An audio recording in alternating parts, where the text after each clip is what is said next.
Amis du hack, bonsoir, bienvenue dans Les Activistes, votre podcast en ciel et marine pour parler de l'actualité du premier et à jamais club de football français. Bonne année pour 2022 à vous tous, en vous souhaitant une année bien meilleure que les deux dernières que nous venons de passer.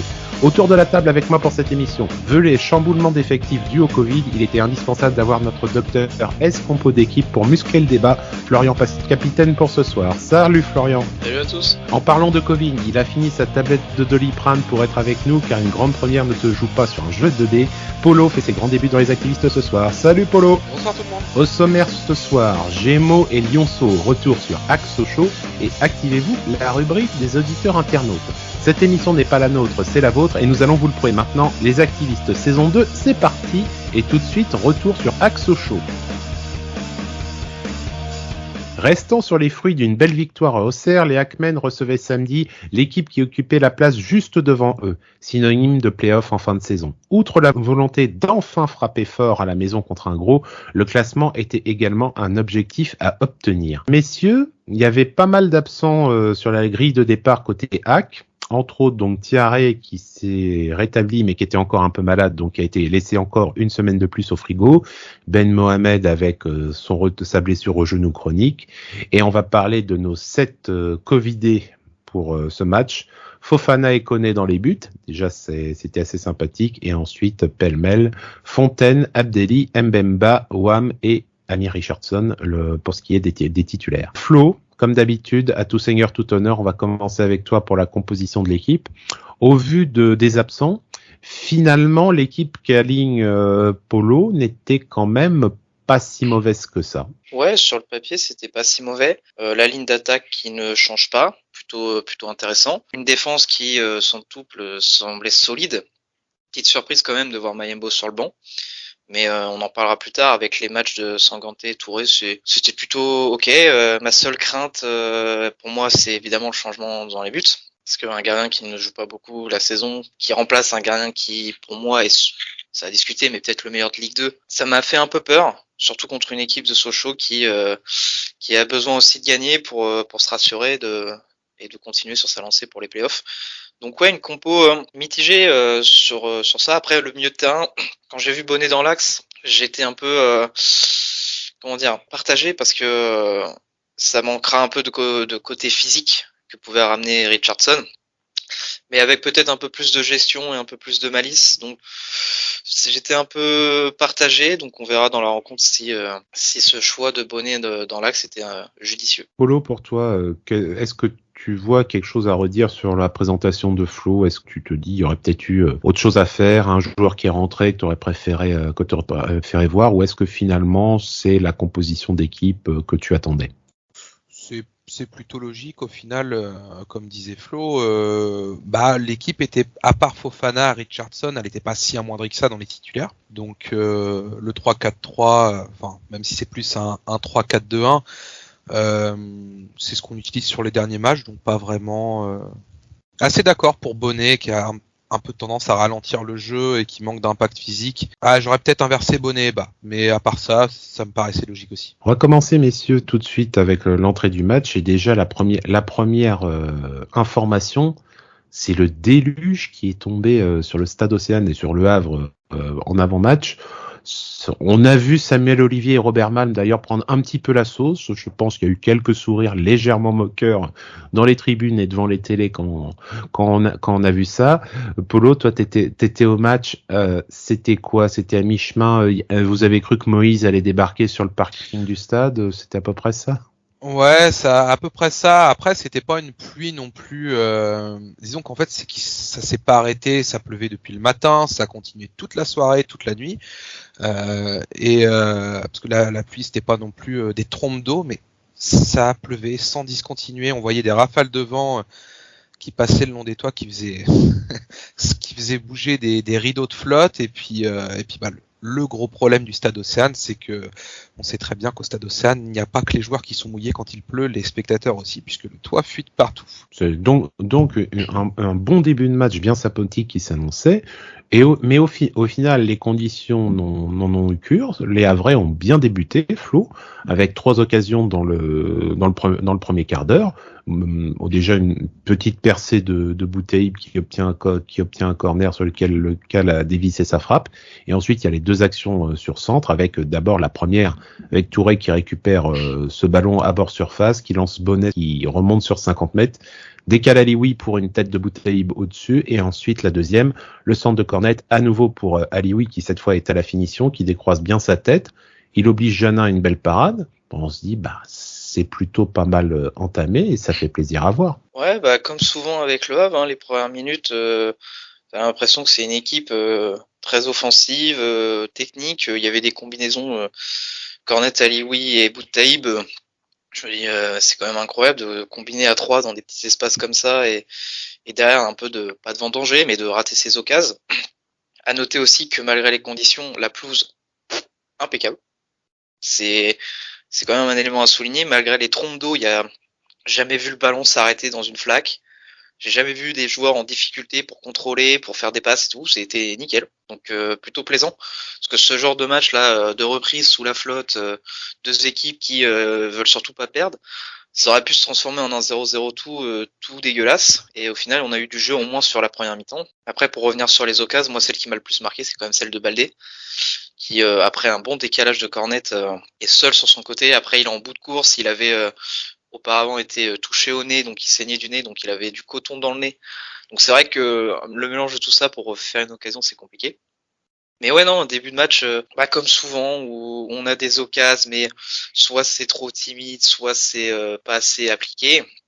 Et du coup, on se dit, je sais pas vous, mais moi, comme souvent, je me dis c'est un match qu'on peut gagner parce que ça combine bien, on joue bien, les joueurs se trouvent et que on peut avoir de belles occasions et marquer. Et en plus, il faut un bon gardien pour sortir surtout la tête d'Alioui et la frappe de Baldé. Donc, sur les 30 premières minutes, je me dis que il y a moyen. Polo, on est à la 27e minute. Baldé vient justement de frapper sur ce décalage de Cornet. C'est la plus belle action. Ça commence à monter tranquillement. Et est-ce que toi, tu te dis à ce moment-là, allez, il y a quand même quelque chose de sympathique, il n'y a pas de raison que ça passe pas, ou est-ce que tu te dis, avec ce côté Gémeaux qu'a le hack, ça commence à faire beaucoup et que on va se faire cueillir si ça continue comme ça? La réponse est un peu dans la question que tu poses. En plus, d'ailleurs, je l'avais tweeté en tweetant que les premières demi-heures étaient quand même plutôt sympas. On restait un peu sur la lancée du match à la Baie des Champs. Alors aidé aussi par le fait que Sochaux a jamais fermé le jeu, ce qui aide en général aussi à avoir des bons matchs. Mais oui, je me disais clairement qu'il y avait les moyens. Flo l'a très bien dit.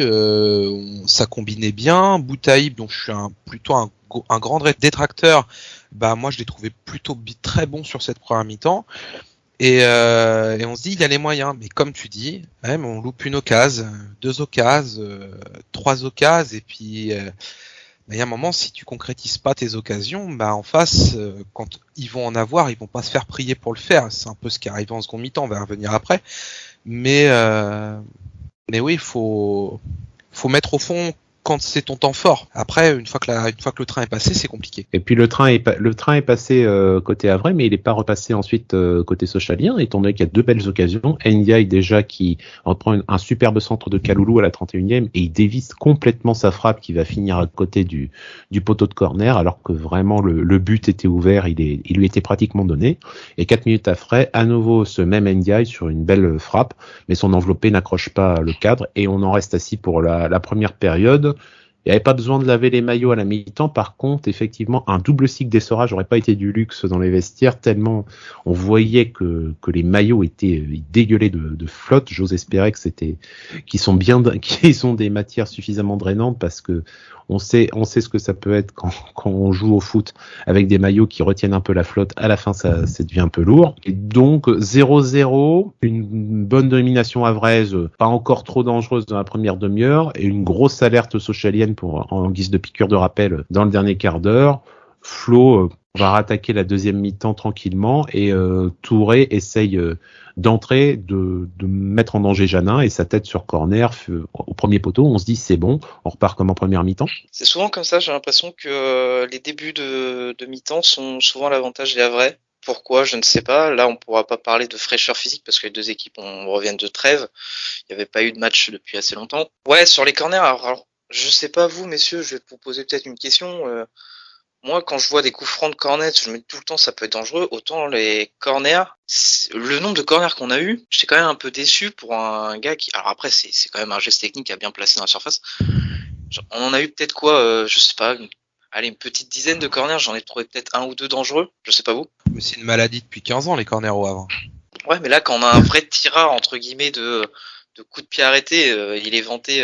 Bon après, il a mis 2 coups francs cette saison, c'est quand même pas mal, mais c'est pas non plus le nombre de matchs quand même un dieu. Mais c'est bizarre, je sais pas. Après, Je pense qu'en plus avec la taille, on pourrait être super dangereux.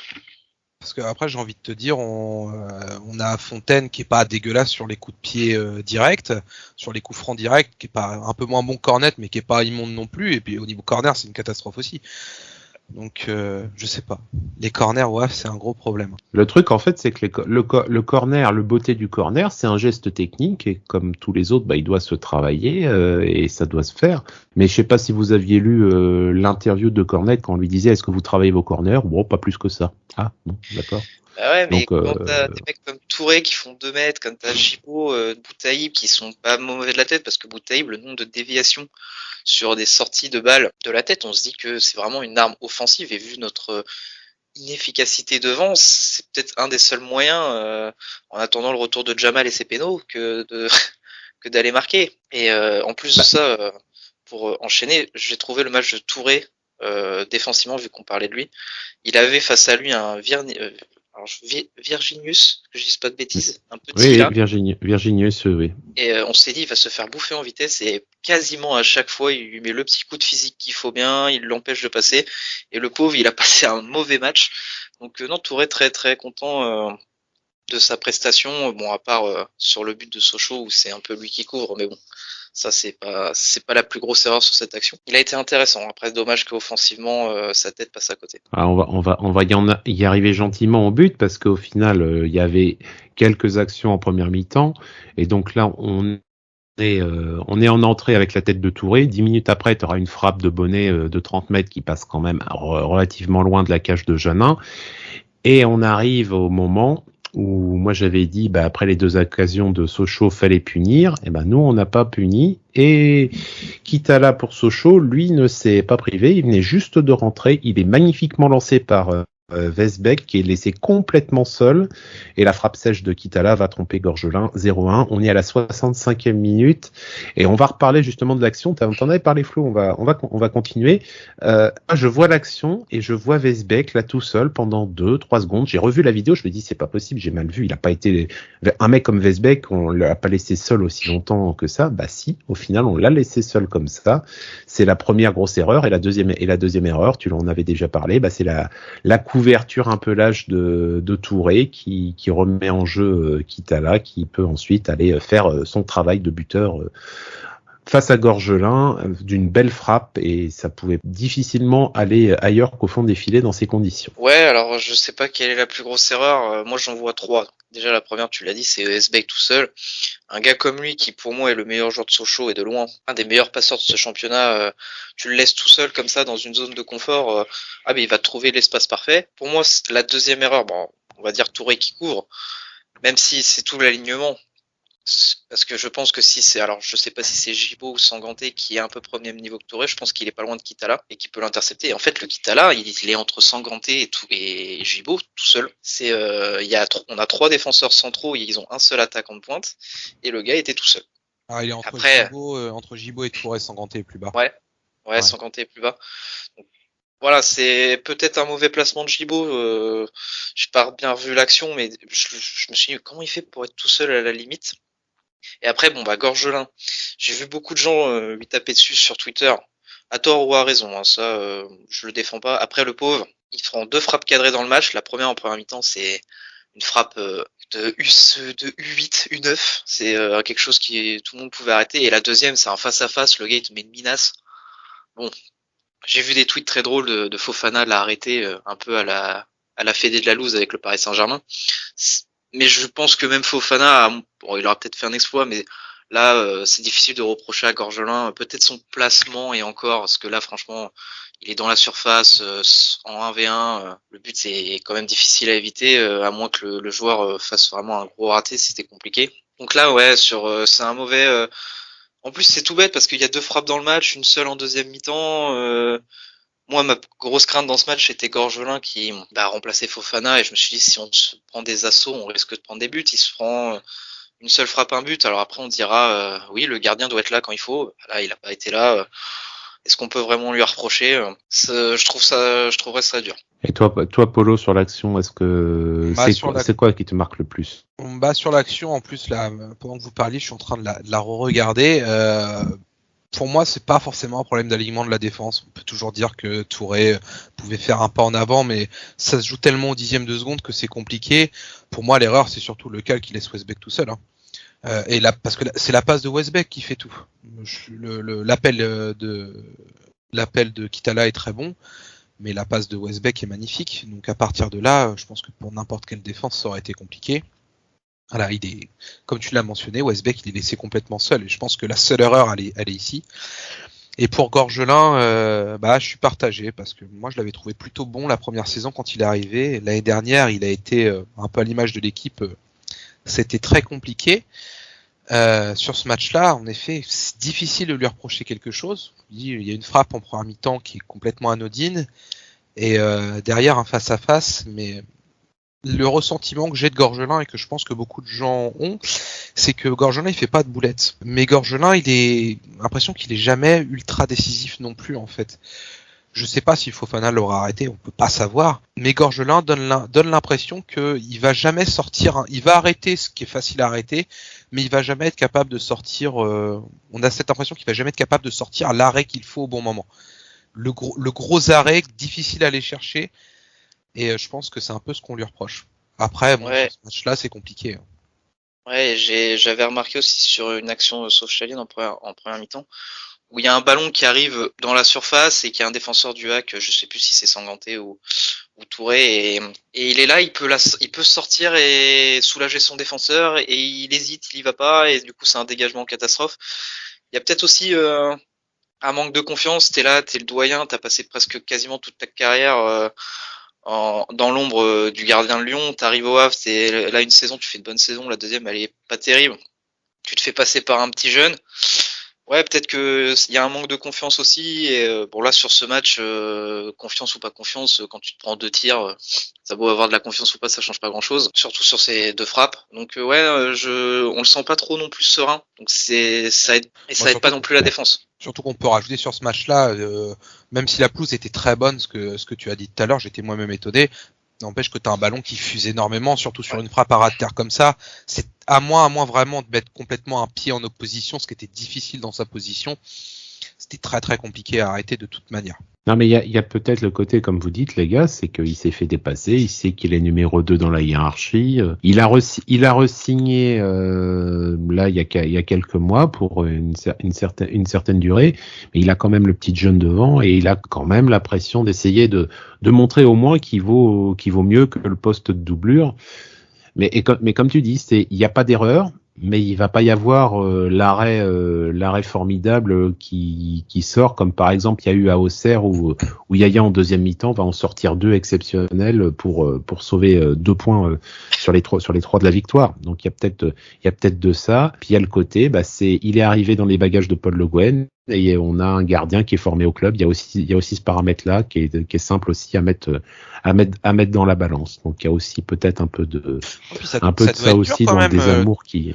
T'as été remplaçant pendant, excuse-moi, je t'ai coupé, mais t'as été remplaçant pendant 7-8 ans. Bon, certes, dans un gros club français, que t'avais pas le niveau pour être titulaire, mais tu retournes à l'étage du dessous en disant, wow, l'étage du dessous, ça devrait le faire. On te lance, on te fait confiance, t'es titulaire, et puis en fait, au bout de 2 ans, tu perds ta place. Au bout d'un an, et 1 an, 3/4, tu perds ta place. Par le petit jeune du club qui monte, qui te pique ta place. Ça doit être difficile à encaisser quand même. Hein. Et c'est surtout le choix du coach, parce que je me demande si c'était même pas une de ses toutes premières recrues à Paul Le Guen quand il est arrivé. Donc voilà, je voulais pas le dire parce que je voulais être sûr, mais c'est un choix fort, c'est le choix c'est le choix de Paul Le Guen. Il était en contact en plus avec Nantes avant qu'il prenne Alban Lafont, donc il y avait quand même normalement un certain niveau à avoir, qu'il a confirmé la première année, et puis la deuxième s'est baissée, et c'est sûrement peut-être aussi au prix d'une blessure, parce qu'il faut pas oublier que Gorgelin était blessé en préparation, et que c'est là que Fofana a construit sa place de titulaire avec les matchs joués et la boulette face à Rennes. C'est là qu'il a construit sa place de titulaire. Donc oui, effectivement, il y a quand même un peu de pression pour Gorgelin, qui se retrouve dans la position qu'il voulait éviter en quittant Lyon. On verra s'il est en mesure de jouer lundi prochain face à Paris, ou si Fofana sera apte au service. Ça, on le saura bien assez tôt. Mais c'est vrai que c'était potentiellement un peu compliqué. Parce que les gars, là, on parle là du but, on parle de Fofana, on dit le match est pas terminé. Là, au final, après ce but, ça a quand même été assez pauvre, parce que moi, je ne retiens ensuite que des 25 dernières minutes qu'une frappe de Cornet à la 90e. Il s'avance, il frappe depuis l'aile gauche, le tir redescend, mais Jeannin est attentif et il dégage en corner, et il n'y a plus rien, il y a eu d'autre derrière. Une fois de plus, malheureusement, on le sait très bien, quand le HAC concède l'ouverture du score, c'est compliqué, et ça s'est encore confirmé une fois, Flo. Ouverture du score concédée et défaite à l'arrivée. Ouais, quand j'ai vu le but, personnellement, je l'ai tweeté, hein, j'ai dit que j'y croyais plus trop, parce que je le dis souvent dans l'émission, si on s'en prend un pour aller gagner, c'est quasiment impossible. En fait, j'ai pas eu de sursaut, j'ai pas vu de sursaut après le but. Je voulais parler le match de Bonnet. Sur 2-3 décalages, il a été bon, et après je l'ai pas beaucoup vu. Donc un peu déçu, parce que c'était après, je sais pas si Richarlison aurait changé grand chose, peut-être dans un style différent, mais un peu déçu de Bonnet. Et ensuite le changement de Polo, j'étais un peu surpris, parce que moi je m'attendais qu'il change entre guillemets du poste pour poste. Et là il fait rentrer deux joueurs un peu plus offensifs. Il sort Bonnet et Lekal, et il faut le dire, ils ont rien apporté, quoi.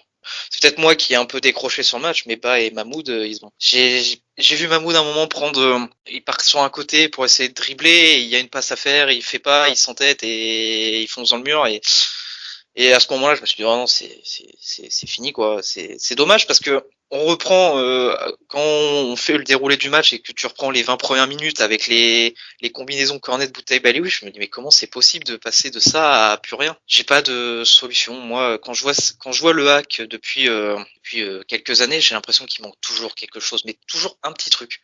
Sauf l'année dernière où c'était vraiment une catastrophe. C'est soit on a un effectif de fou, mais il manque un entraîneur, soit on gagne tous nos matchs à domicile, mais pas à l'extérieur, soit on gagne tout à l'extérieur, mais pas à domicile.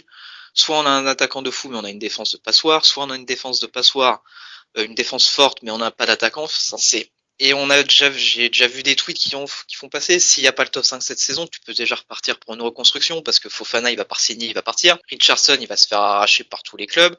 Et je pense que au moins Isaac Touré va se faire aussi arracher par tous les clubs. Tu repars avec 3 joueurs en moins. En plus, tu as Baldé et Boura qui sont en prêt. Est-ce qu'ils vont revenir? Ça, c'est pas sûr. Et là, tu repars pour une construction, et on le sait très bien que la Ligue 2, je prends l'exemple de Toulouse, par exemple, ou même d'Ajaccio, les équipes, ils se forment en 2-3 ans, et le problème au HAC, c'est t'as pas 2-3 ans, parce que le mec, il explose et il part l'année d'après, quoi. C'est ça qui manque au HAC, en fait, c'est 2-3 saisons de bâtir avec le club, d'ajouter la petite pièce qu'il faut à l'endroit où il faut pour augmenter. C'est ce qu'on a fait les dernières saisons, les dernières saisons, ça date un peu, où il y avait du temps chaud, et tu gardais 2-3 joueurs, mais après, l'année où ils sont forts, ça explose et tout le monde s'en va, et après, tu retournes, tu refais un cycle, et donc c'est pour ça que là c'est une déception. Alors après, rien n'est foutu, hein. On est à quoi 4 points de la 5e place, on va affronter le Paris FC. Bon, le Paris FC a un match en moins. Après, tout est possible en Ligue 2, mais c'est un peu triste. J'ai repensé à toi d'ailleurs, parce que ma Ligue 2 a fait un focus sur les 5 premiers ce matin. Et je me suis dit, tiens, Flo va encore ruminer en se disant encore une occasion manquée de figurer là-dedans. Et c'est vrai que c'est dommage de louper coup sur coup et à la maison face à deux équipes justement qui sont dans le bon wagon, de louper des points. Ça obligera quand même à avoir un rythme soutenu par la suite, si on veut s'accrocher à une possibilité d'aller voir tout là-haut, si c'est beau. Polo, toi, qu'est-ce que tu retiens justement de cette deuxième défaite à la maison consécutive, pas l'oublier, face à une équipe là aussi dans le bon wagon? C'est quoi, c'est retour à la normale, c'est encore juste un accident de parcours et c'est pas encore rédhibitoire, ou est-ce que pour toi c'est déjà fini? Alors déjà, je vais rebondir aussi sur ce qu'a dit Flo quand il a dit quand on a pris le but, pour lui c'était fini. Parce que moi j'ai eu le même sentiment. Le Hack, c'est une équipe qui ouvre pas le jeu déjà de base, qui joue en contre. Sochaux, après avoir marqué, ils ont cherché à conserver le résultat. Pour moi, à moins d'un miracle ou d'un exploit personnel ou d'une grosse boulette de Sochaux, on serait pas capable de revenir. Et c'est globalement ce qui s'est passé. Mais sinon, j'ai envie de dire, moi ça fait 24 ans que je vais au Hack. Ce match-là, j'ai l'impression de l'avoir déjà vu 10, 12 ou 15 fois sur les 25 dernières années. Vous savez, les années où vous jouez le maintien, où vous jouez la montée, puis il y a le match important à domicile contre un concurrent direct. À défaut de le gagner, faut surtout pas le perdre. Mais vous le perdez 1-0. Hein. Ajaccio, Amiens, Strasbourg... il y en a plein. Et je parle pas forcément de Ajaccio d'il y a 2 semaines. Retour à la normale. Je pense qu'on a un effectif qui est légèrement meilleur que l'année dernière parce qu'on a des jeunes qui ont explosé. Mais je pense que sur le papier, on a si je mets de côté l'année dernière, on a le moins bon effectif sur le papier depuis que Volpe est là. Depuis 2015. Personnellement, j'avais aucune attente cette saison. Pour moi, l'objectif, c'était 45 points le plus vite possible. Comme ça, on est sûr d'être maintenu. Le reste, c'est du bonus. Ça, je pense que ça devrait être rempli. Honnêtement, je pense qu'on est en sur-régime depuis le début de la saison. Que déjà, la blessure de Thierry avait montré que, dès qu'on a plus notre bonhomme qui arrive à gratter des penalty bidons dans la surface adverse, ça devient compliqué. Il y a eu un petit miracle à Auxerre, parce que même si on a bien joué, je pense qu'on a eu quand même pas mal de réussite là-bas, qui nous a laissé espérer un peu plus, mais honnêtement, c'est pour ça que je suis déçu sans être déçu, parce que je pense que de toute façon, on n'a pas les armes pour viser plus haut cette saison. Et après, oui, par contre, on sait que, comme dit Flo, on est le Hack, on va perdre des joueurs en fin d'année, parce que Touré, il lui reste 1 an et demi de contrat, donc si on veut gagner de l'argent, si on peut qu'il parte gratuit, il partira cet été. Abdoulaba, c'est pareil, il est jusqu'en 2023, donc on va être obligé de le vendre cet été, sinon il partira gratuit. Alors Richardson, je crois qu'il a encore 2 ans de contrat, mais je pense qu'il va y avoir beaucoup de grosses écuries qui vont se battre sur lui. Ouais. Donc il y a un moment, même s'il a 2 ans de contrat, s'il y en a un qui arrive et qui propose 8 millions, on va le lâcher. Est-ce qu'on en est encore à avoir des montants comme ça sur des joueurs qu'on peut-être pas 8 millions, niveau. Mais c'est ça le truc aussi, hein, faut pas oublier, mais c'est que ça va baisser quand même. Voilà. Club anglais, tu vois, même de 10e division. Je prends l'exemple moi, c'est l'exemple qui me vient tout le temps en tête, c'est Marez. Alors c'est beaucoup moins Marez à l'époque. Et c'est un choix il aurait pu monter en Ligue 1. Après, il y a eu des histoires de Marseille, tout ça et tout, mais. Marez était en fin de contrat. Ouais, voilà. Mais c'était moins cher, mais. On l'avait vendu 6 mois avant. C'est ça. Mais c'est le même genre de profil. Ça peut venir d'un club de D2 anglaise. Bon, après, Richardson, je le vois plus monter vers la Ligue 1, mais un club qui cherche un joueur, en plus c'est un joueur d'avenir, je crois il est chez les jeunes français, si je dis pas de bêtises. Ouais. Donc non, ça sent moi c'est lui et Touré surtout, Fofana. À 4-5 millions plus à 15 ou 20% à la revente, ça peut être hyper intéressant pour le Hack. Donc Fofana est en fin de contrat. Donc, c'est triste d'en parler à la 20e journée au milieu du championnat, quoi. C'est ça le problème. Ouais. On le sait, à partir du moment de toute façon où les contrats de tes jeunes, ils durent, t'as le droit de les signer 3 ans. Et à la première année, ils jouent pas parce qu'ils sont encore un peu bleus. La deuxième année, ils commencent à beaucoup jouer, voire même ils explosent. Tu sais que t'arrives déjà à un endroit où tu dois les vendre parce que sinon, il te faut une année de plus mais ils partent gratos. Donc c'est de toute façon très compliqué. Alors par contre, en parlant de jeunes, moi je voulais mettre l'accent sur notre autre défenseur central, notre autre petit jeune, Sanganté, que j'ai trouvé très bon. Et lui, par contre, c'est le genre de joueur qu'on peut garder, je pense, un peu plus longtemps. Parce que je pense qu'il est moins fort que Touré, mais qu'il est bon quand même. Et ce qui fait que c'est le genre de joueur qu'on peut peut-être arriver... Déjà, on vient de le faire signer pro, donc il a encore 3 ans de contrat. Et c'est le genre de joueur qui est peut-être pas assez fort pour aller jouer tout de suite en Ligue 1, mais qui est déjà au niveau en Ligue 2. Donc c'est le genre de joueur sur lequel c'est pas forcément assez fort. Je sais pas si plus ou moins fort Touré, mais il y a moins la lumière sur lui. Touré, il fait 2m10, il met un coup d'épaule, le mec il finit en tribune. Il a plus la lumière, mais peut-être plus ou moins fort, je sais pas, mais je suis d'accord. C'est le genre de profil qui pourrait rester et du coup, si jamais Touré doit partir, tu peux avoir une défense à 3, Mayembo, Gibo et Sanganté l'année prochaine, déjà. C'est plus facile de capitaliser quand t'es en Ligue 2, sur des jeunes qui sont bons, mais pas si bons que ça, plutôt que de capitaliser sur des joueurs qui sont beaucoup trop forts et qui vont partir tout de suite. Sanganté, c'est comme on dit, c'est un peu moins bankable, quoi. Ça vend moins du rêve que Touré, c'est un peu moins bon aussi. Qui est pro à 17. Ça reste. À l'heure actuelle, ça reste à démontrer. Hein. Je pense qu'en début de saison, Sanganté, il a prouvé qu'il regardait les autres dans les yeux. Il n'y avait pas de soucis. On va pas préjuger de la carrière future des uns et des autres. Mais comme tu dis, pour le moment, c'est très bien et ça fait très bien le café pour ce qu'on en a et que effectivement, dans l'objectif de construction qu'on peut avoir d'un effectif à 2 ou 3 ans, c'est sûr que Sanganté, c'est plus facile de le mettre dedans que de mettre un Touré qui effectivement est amené à aller voir beaucoup plus haut si l'herbe est plus verte en Ligue 1 ou apparemment sur ce qu'on entend probablement en Bundesliga où il a une certaine cote. Donc ça, c'est sûr que c'est un peu plus facile à envisager. Mais bon, là, on est en train de faire de la projection à long. Après, je viens de regarder, Sanganté, il a joué le double de matchs de Touré en cette saison. C'est vrai qu'il a plus joué. Oui, déjà, il parce qu'il était titulaire. L'œil de Polo. Et il a convaincu Polo que Touré, il n'avait pas besoin d'être convaincu. Il savait déjà qu'il était à ce niveau-là. Messieurs, nous en avons parlé de ce match suffisamment longtemps. On va laisser la parole aux auditeurs internautes. Activez-vous, c'est parti.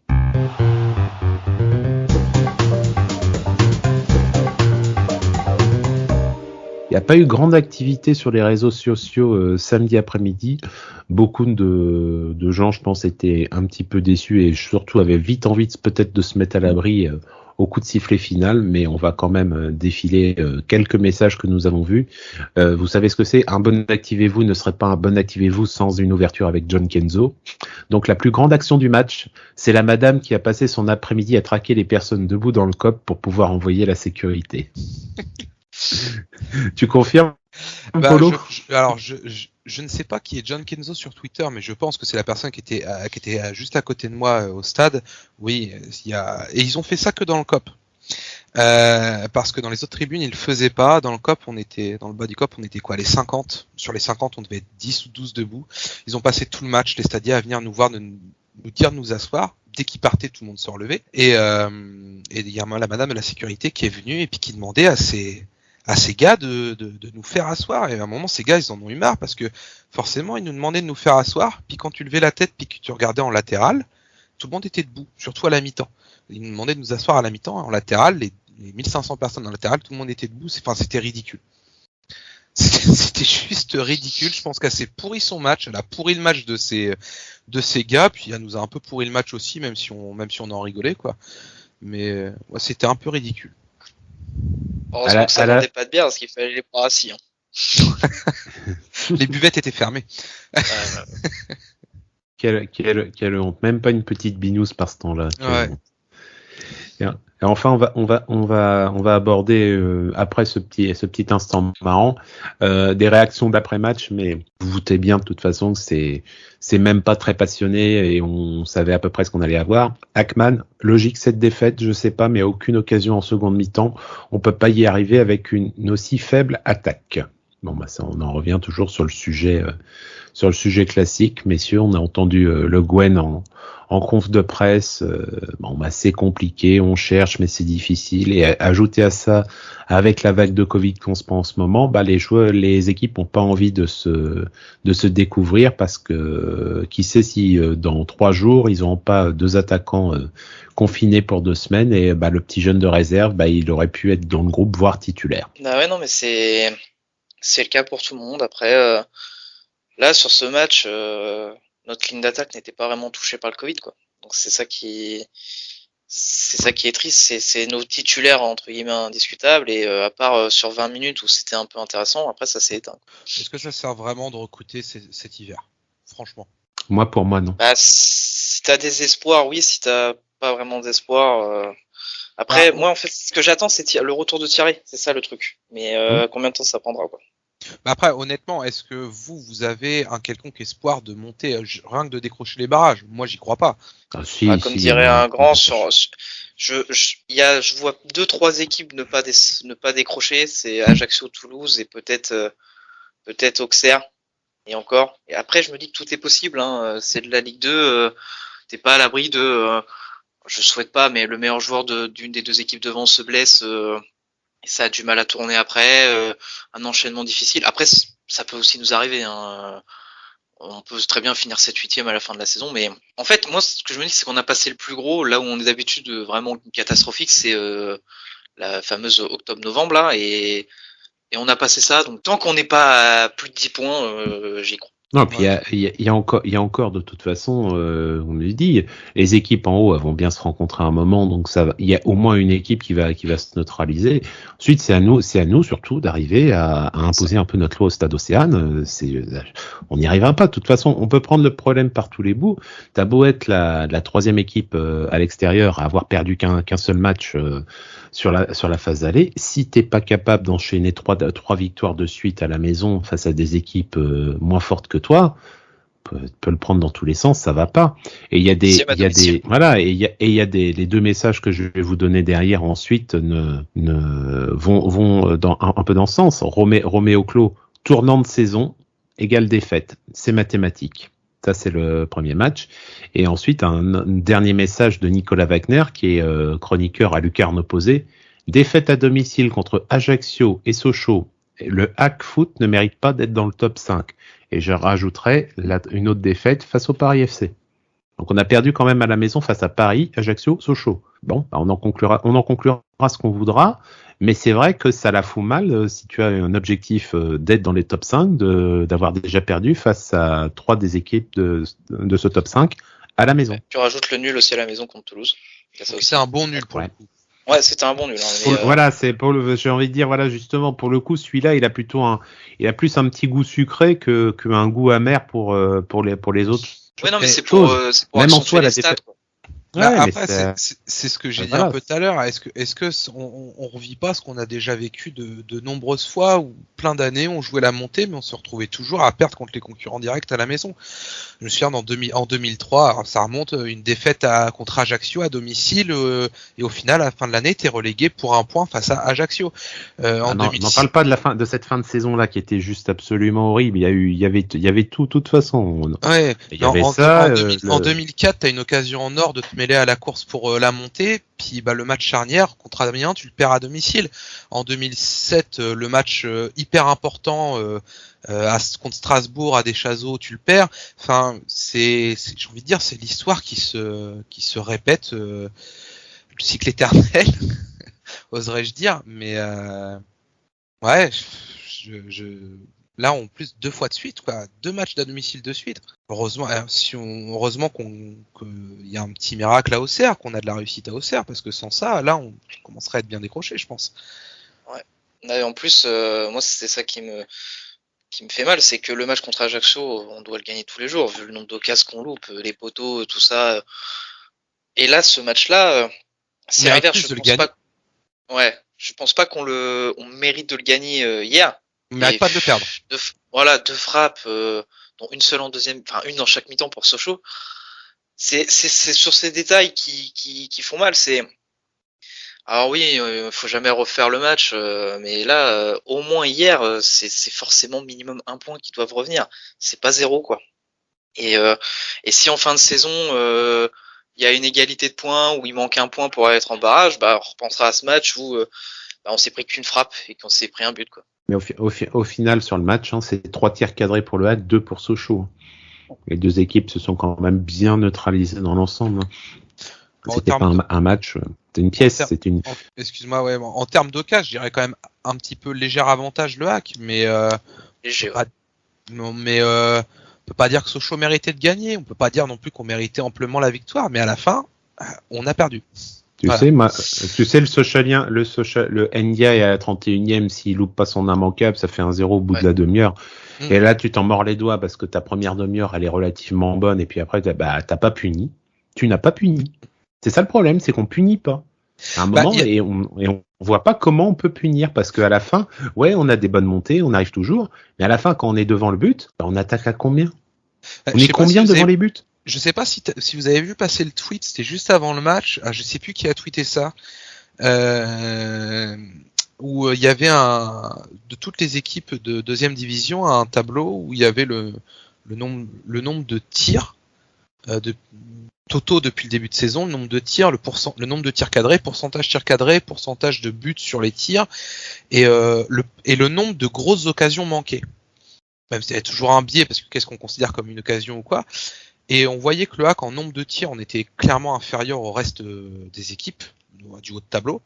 Qu'en pourcentage de tirs cadrés ou de buts sur les tirs, on était légèrement en dessous, mais c'était pas tant significatif que ça.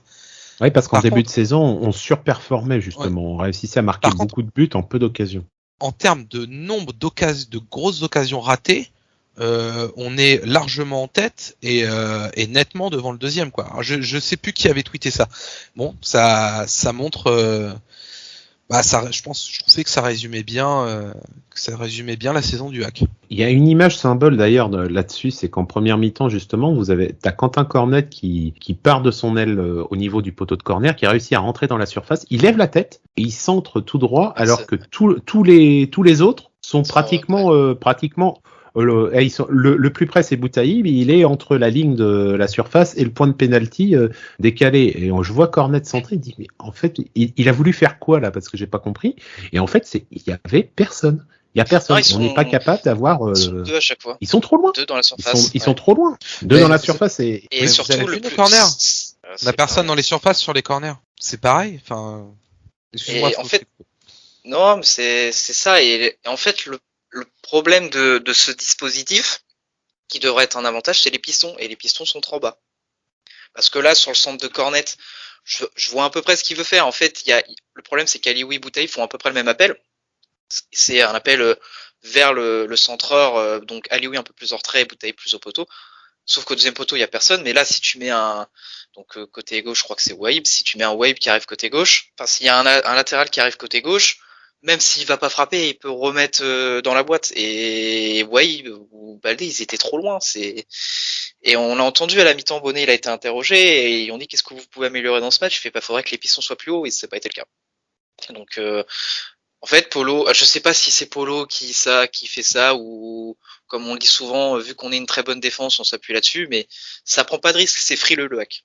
Le Hack c'est frileux. Il y a des consignes très défensives, je pense que c'est pas possible autrement. Alors regarde juste sur nos corners défensifs. On a systématiquement nos 11 joueurs dans notre surface. Il y en a même pas un qui reste au milieu de terrain pour partir en contre ou pour aspirer 2-3 joueurs adverses. C'est systématique. Même quand on est à domicile contre une équipe qui est moins forte que nous, corner défensif, on est à 11 dans notre surface. C'est un truc que je comprends pas, ça me rend fou à chaque fois que je vois ça. Et hier aussi, je crois que c'est en première mi-temps, où il y a une contre-attaque je crois que c'est Alioui qui part. Il y a Boutaïb qui court et Cornet, et ils étaient en 3 contre 3. Et à la fin de l'action, ils sont en 3 contre 7. Et il y a personne qui a suivi, tout le monde est au milieu de terrain. Et là, et moi, j'ai été dans mon canapé, j'ai dit, mais qu'est-ce que vous foutez, quoi? C'était à la maison. T'es à la maison, il y a 0-0, tu peux aller tuer l'adversaire. En plus, c'est pas comme si c'était là où t'étais le meilleur. Et c'est ça, c'est trop frileux. Alors je sais qu'en ce moment il fait froid et qu'il pleut, il faut mettre des écharpes, des doudounes et tout, mais il faut se découvrir un peu. Parce que si tu prends pas c'est le fameux adage, si tu prends pas de risque, si tu joues pas, tu peux pas gagner. Et là, hier, ça a payé pour Sochaux, quoi. Ils ont pas joué plus, mais eux ils se sont dit on n'a rien à perdre et sur une occasion nette, ils ont marqué. Sochaux était venu pour prendre un point et plus s'il y a moyen. Il y a eu moyen, ils ont pris leurs 3 points. Donc, mais je suis d'accord avec toi. Quand t'attaques à 3, le cal il monte jamais. Le cal il monte jamais. Bonnet mine de rien, il monte pas tant que ça. Ça fait plusieurs années que c'est quand même un joueur qui est plutôt en mode passe en retrait que je prends le risque d'aller vers l'avant. Les deux pistons mine de rien, il n'y a pas de défenseurs latéraux ou d'ailier. Ils jouent le rôle de 2 postes. C'est compliqué aussi de faire les allers-retours. Ouais, mais ce problème-là, il est pas nouveau en plus, hein, parce que sous Tanchot, il y avait déjà le problème. Donc Et quand tu vois juste l'attaque d'Ajaccio contre nous, là en fin de match, ils étaient peut-être pas 8 à partir, hein, mais ils étaient 3-4. Et t'en avais un qui part côté gauche toute balle, t'as Courté qui est dans l'axe et bim, net. Voilà, nous c'est ce qu'on devrait faire, mais on le fait pas. Du déséquilibre assumé pour pouvoir finir les attaques. Voilà peut-être d'où viendra notre salut. Ce qui est certain, c'est qu'il va falloir à un moment peut-être, comme tu le dis, assumer de se découvrir sur certaines occasions au risque de prendre un pion. Mais ça, on verra sur la deuxième partie de saison si on pourra se lever un peu plus souvent de notre siège et lever les bras assez souvent par rapport à ce qu'on a connu en première partie. On n'a pas le droit de se lever. Faut rester assis. ce sera juste lever les bras. Le mot de la fin. Et c'est fini pour ce soir, nous vous remercions de nous avoir suivis. Pour ne pas manquer nos prochaines émissions, abonnez-vous à notre chaîne YouTube, laissez-nous un pouce bleu, un commentaire et mettez la cloche afin d'être prévenu dès la sortie des nouveaux épisodes. Nous sommes également disponibles sur toutes les plateformes de podcast. Rejoignez-nous sur Twitter @actu_fr ainsi que sur notre site actu.fr. Nous vous souhaitons une bonne soirée, à bientôt pour le prochain numéro des Activistes et en attendant, allez le hack et allez le havre. Merci.